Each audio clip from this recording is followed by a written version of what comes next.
Hello everyone and welcome to your NARSA weekly update for the week commencing Monday the 9th of October 2023. It's Gary here again, and I would like to start by wishing all of my Canadian brothers and sisters and Blue Noses a very happy Thanksgiving. Now this is a point where you say something that you're thankful for, and I'm thankful for Rangers finally getting a win and making us just a little bit happier than we might have been had the result not gone our way yesterday. Oh man, what a whirlwind week we endured, and I think I've said that more than my fair share of times certainly over this season anyway. And you know, we are indeed kind of back in the thick of things in terms of drama surrounding a club, and this particular drama, of course, is the manager's search. And depending on where you read or where you get your information from, it does appear that the club leadership within the hierarchy of the club are interviewing some potential candidates this week.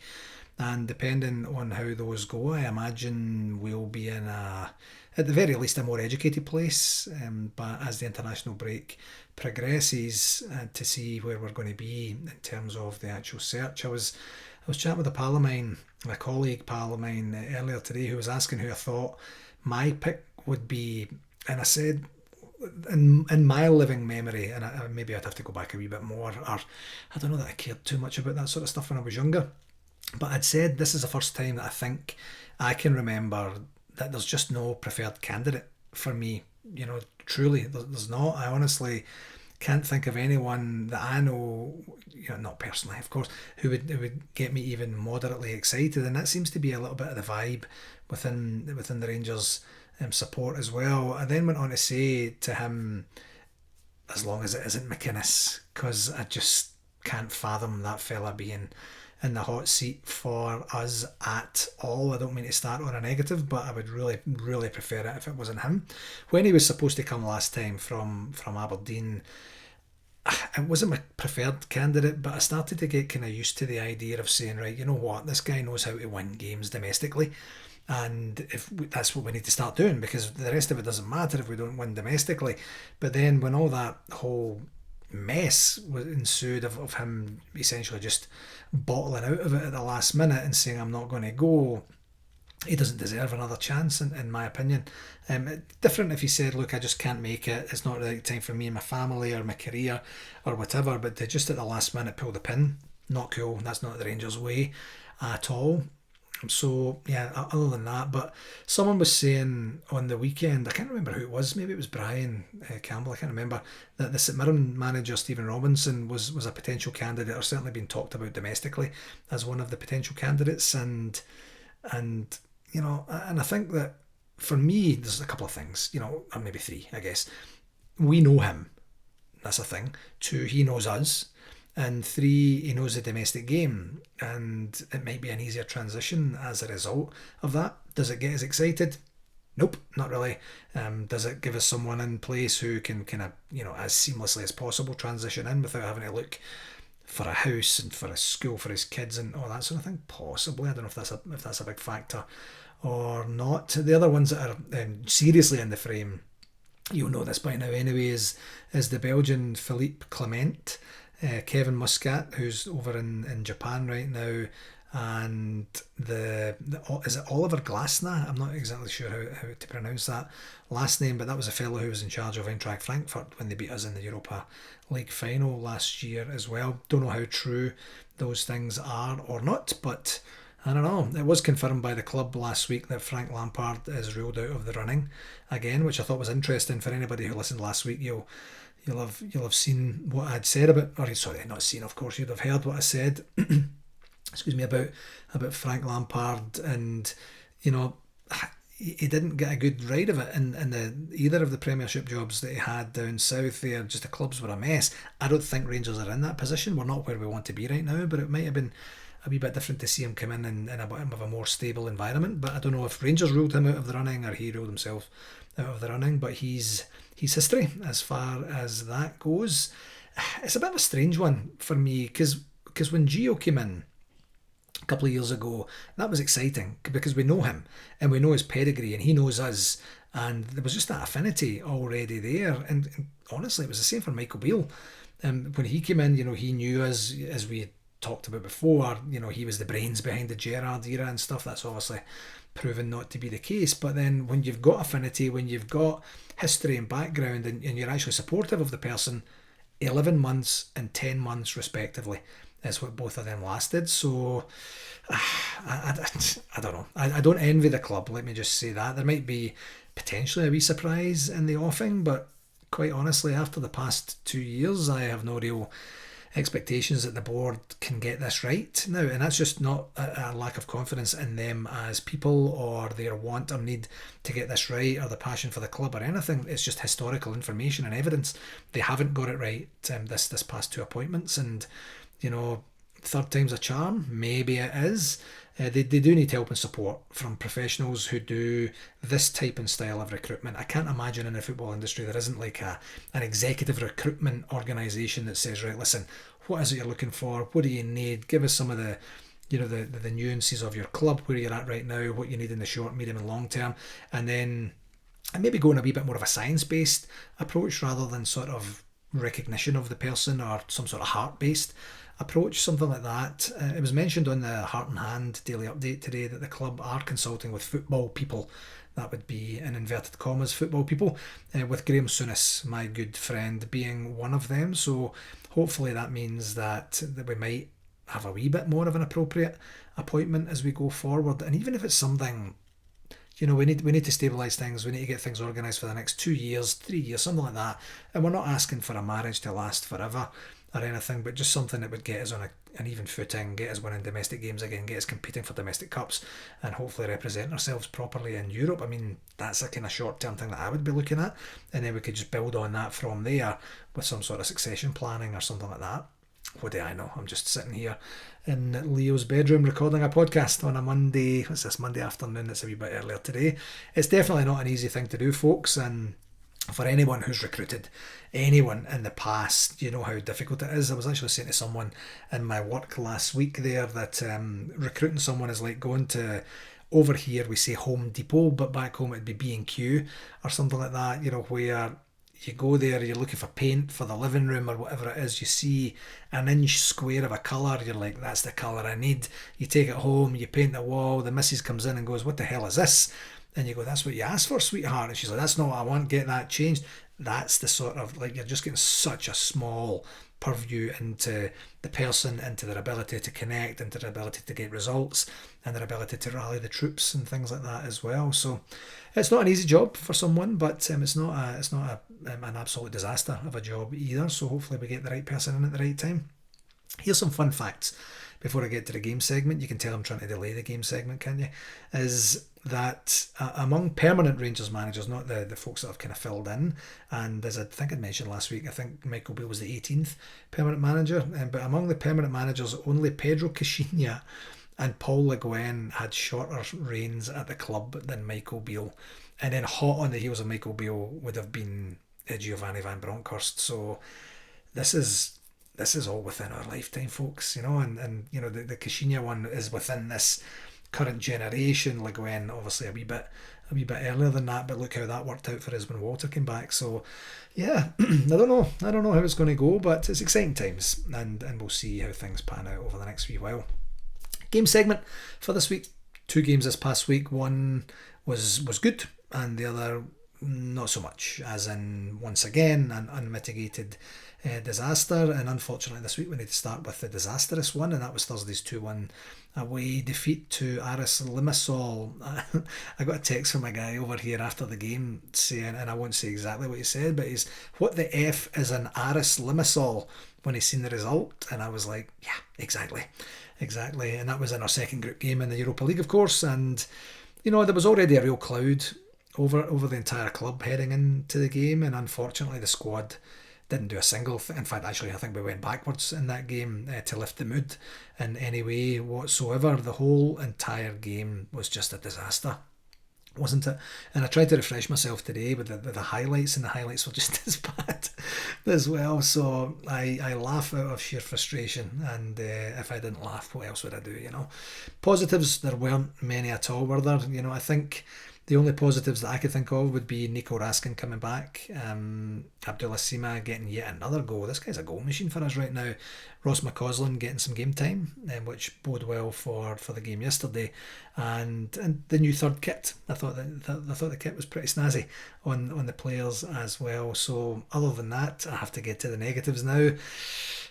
The overall performance and result were just absolutely awful. It was just a picture postcard of where the squad are at right now, and I don't mean that in a positive way. Like one thing I don't subscribe to is truly is all the berating of our players, and in particular our senior players. I've never really got the rationale behind that. Dead honestly, like.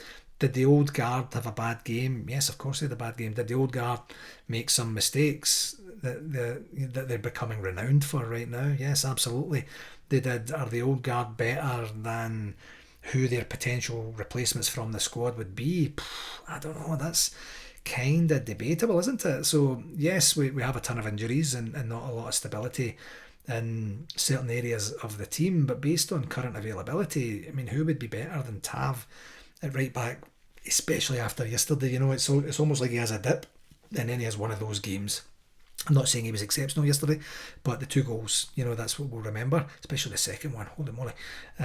Who's better than Connor Goldson at centre back? Who's better than Barisic at left back? We're just starting to see Radvan and see the difference he can make. Who's better than Lundstrom at the holding midfielder with the current squad right now? Don't get me wrong, just because they're not doing what we need them to do right now, I just don't think the replacements would be any better, and maybe it's not the most fair thing to bring these folks in to this, because I truly don't know that they would be an upgrade on what we've got right now, and the season isn't completely utterly lost as well. So you can justify what Stephen Davis is doing and picking a lot of the same sort of stuff, and we'll see what happens when the new manager comes in. You can almost justify what Michael Beale did in his last 4, 5, 6 games, but as I said before, he was kind of done in our mind, with the benefit of hindsight of course. He was kind of done in our mind after the Old Firm game there, but I don't know. Anyway, but I think I've said this kind of twice in the past couple of years now, but a new manager will be inheriting a club with a hell of a lot to play for this season. We've got a domestic semi-final to look forward to. We've got a real chance at European football after Christmas. I mean, after 2 games, each of the teams have 3 points, so it's not a disaster.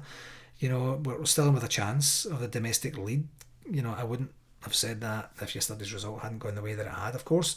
And we've still got the Scottish Cup yet to come, so it's not an absolute mess from top to bottom. I don't know if that becomes a bit of a sales pitch from the club, or something that's a bit more attractive to certain people to think that there is still that possibility as we go forward here.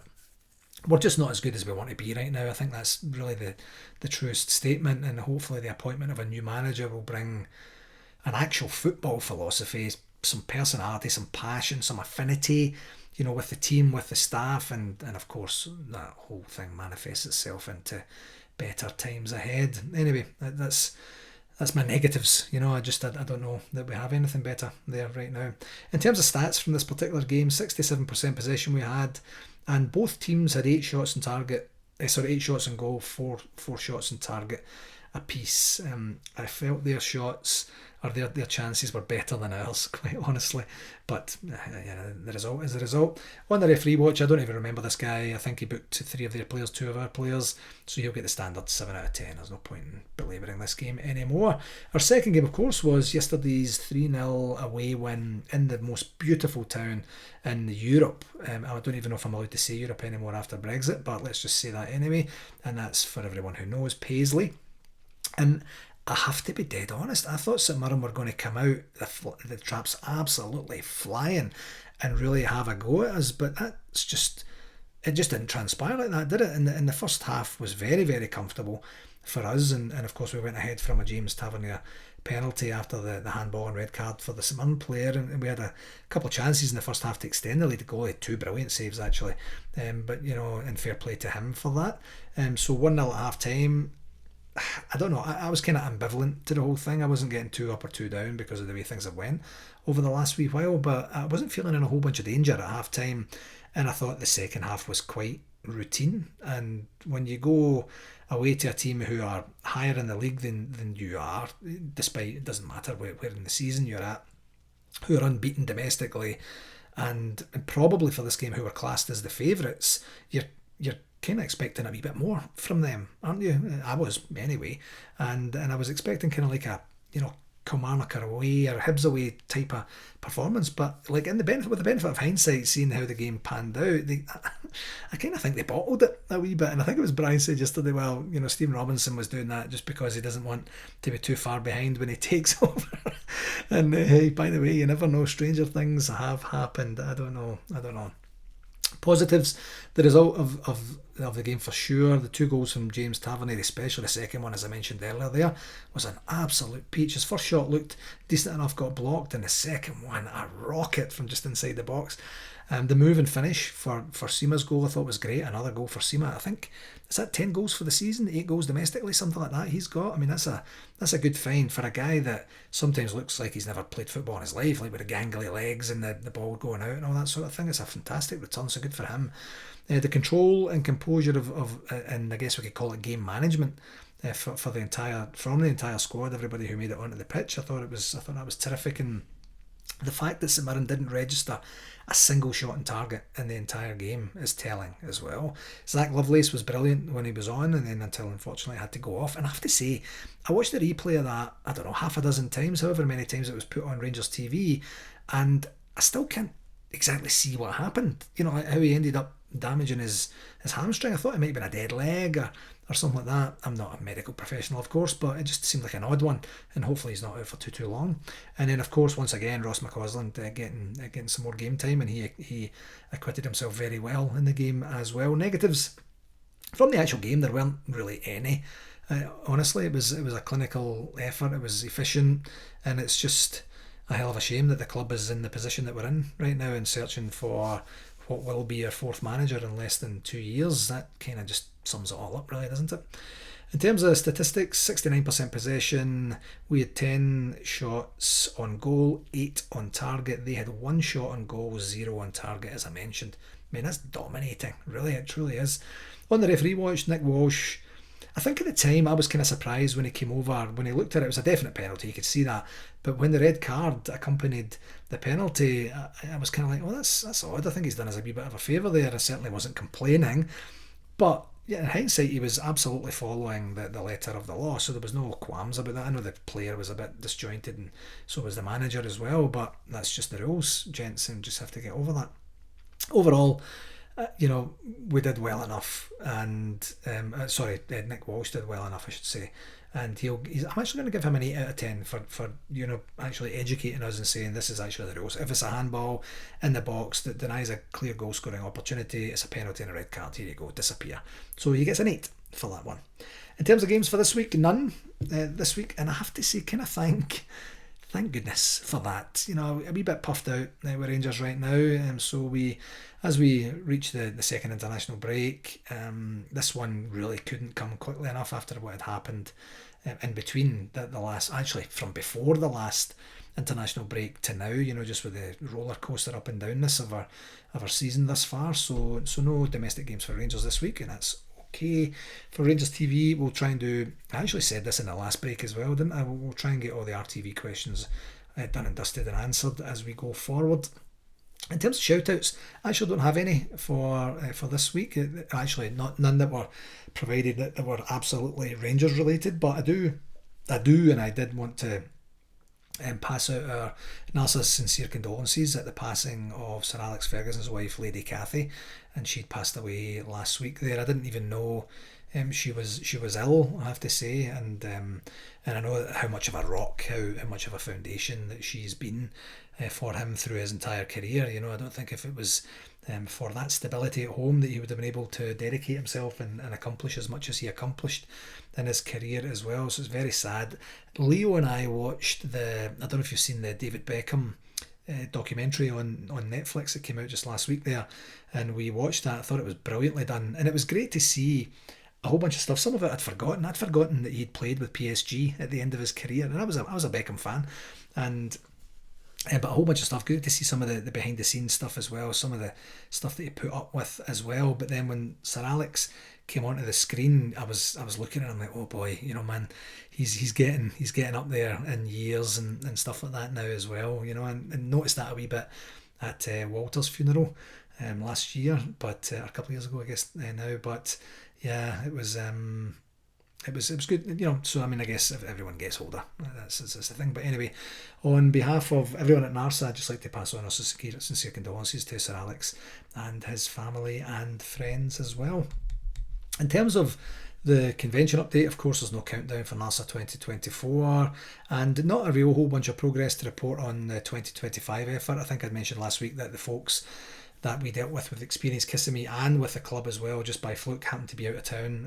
The folks at the club were on holiday, not together, and the folks at Experience Kissimmee were over in, I believe, in the UK, because the Jacksonville Jaguars had a couple of games at Wembley for the NFL season, and there's a bit of an affiliation with Kissimmee and that sort of thing. I'm not exactly sure what the whole kind of spider web of network looks like there, but they were unavailable anyway, so we haven't had a chance to get rid of the table and figure out what we're doing next. One thing, I don't know, since we're on a downer and since there's not a lot of content this week, I did want to talk about was the reaction online to our unfortunate cancellation of NARSA 2024. On the whole, Rangers fans were absolutely blue noses through and through. 99.9% were positive, were appreciative and very, very supportive of that. Then you add in the odd complete wingnut who just uses their social media platforms or accounts to effectively embarrass themselves and throw completely wholly inaccurate garbage our way. Now, the professional coach in me knows it's not about us, it's not about NARSA, it's not about Gary or anything like that, and they're just using this outlet as a reaction to something else that's going on in their life. But that doesn't make it any easier to read, because these clowns are basically disrespecting the efforts of everyone involved in the organisation process, and I just can't take that level of inadequate thinking. It really frustrates me. Should there be? Here's my thing for social media. Once I make it big in the world and I take over, I do an Elon Musk or something like that, I'm going to put a rule in: if you post something that's just stupid on social media, you're going to get suspended or sin binned or something. We'll call it something at that particular time. That's what I'd like to do anyway, but that's why I'm not on social media that much, apart from LinkedIn. I do like it over in LinkedIn there, but I don't know. If you don't have anything nice to say, why don't you just keep your trap shut? Keep your fingers away from your device and keep your nonsense to yourself. But let's focus on the positive part of that. 99.9% of folks were very appreciative, very understanding of what we did and what we had to do, and while disappointed as we all are, seem to appreciate and understand what had happened and why we got to where we got to. In terms of communication, not a whole lot for this week, folks. The Gers guide, the Rangers did publish it today, but there's literally nothing on there. It's just a wee bit of an advert of things that are happening on Rangers TV because it's the international break. The one thing that we do have is a Scottish Power Women's League game at Ibrox this coming Sunday, and that's Rangers against Hibs. So if you're desperate for a wee bit of a Rangers fix between now and then, you can go along to Ibrox and cheer on the women's team, who are lighting it up. They had another great 6-0 result yesterday and are kind of flying high there, so that's good to see. I did talk last time about trying to get the tickets for the evening with Barry Ferguson and Alec McLeish. So that's coming up. Oh, actually, that's coming up here this weekend. I've got a quick call with Greg Marshall tomorrow morning, just a very super quick catch up. So I will see if I can prime him for that, because you might remember from last week that 5 Stars had said we need to ask the club for that, so it wasn't quite within their complete span of control at that particular point. And we do still have the 2 tickets for the Heart and Hand live show, which is occurring, of course, December 1st, so we have a wee bit of time on that one. We'll get going on that over the next wee while and see what we can get. That'll be something we'll just do on our social media. It's just a wee bit easier to organise on our social media channels. The very last thing that I wanted to talk about for today was I was mentioning the charity ball last week, and I had said to the charity ball, you get fat. Like, I was just trying to donate, just a wee bit of advertising, but to support a cause that I dearly love and is very close to the football club's heart as well, which is the Rangers Charity Foundation. And I donated, or I said I would donate 5 hours of coaching from Gary Gillan Coaching, and it kind of fell on deaf ears, and I was kind of like, oh, okay. And then when I looked at the page, it's all, they're looking for like a weekend away at Duck Bay Marina or Centre Parks or whatever it is. I don't even know where the places are back home anymore. But I did actually get a reply from Alison Forsyth, who had messaged about it, and she says, thank you very much, that would be fantastic. Can you just send over something that we can give to the successful person on the night as well? So I am in, folks. Gary Gillan Coaching has arrived, and hopefully the name will be read out at the charity ball, and that'll be the start of this fantastic career. Then I can eventually buy Rangers, and then I can make all of our problems go away, because we will have sustained success every single season as soon as I take over, folks. That's the plan. So help support it, and we'll go from there. But all of that to say, truly, if you have something that you think would be a good gift for a silent auction or a raffle or something like that, I think it doesn't matter where you are in the world, the Charity Foundation would be certainly more than happy to hear from you. So I got in, and hopefully you could too as well, especially if you're looking to advertise a product, service or something like that you have on the go. Okay, folks, that'll do it for this week. As always, I'd like to take this opportunity to thank you very, very much for taking the time to listen, and please do share it with anybody that you think might enjoy it. Until next week, let's hope for a new manager. I don't know if that'll happen quite so quickly, you never know. And a new wind of change, a genuine wind of change for our club. I'm kind of biased, but I think we absolutely 100% deserve it. So until next week, please do take care of yourselves, folks, okay? Cheerio now.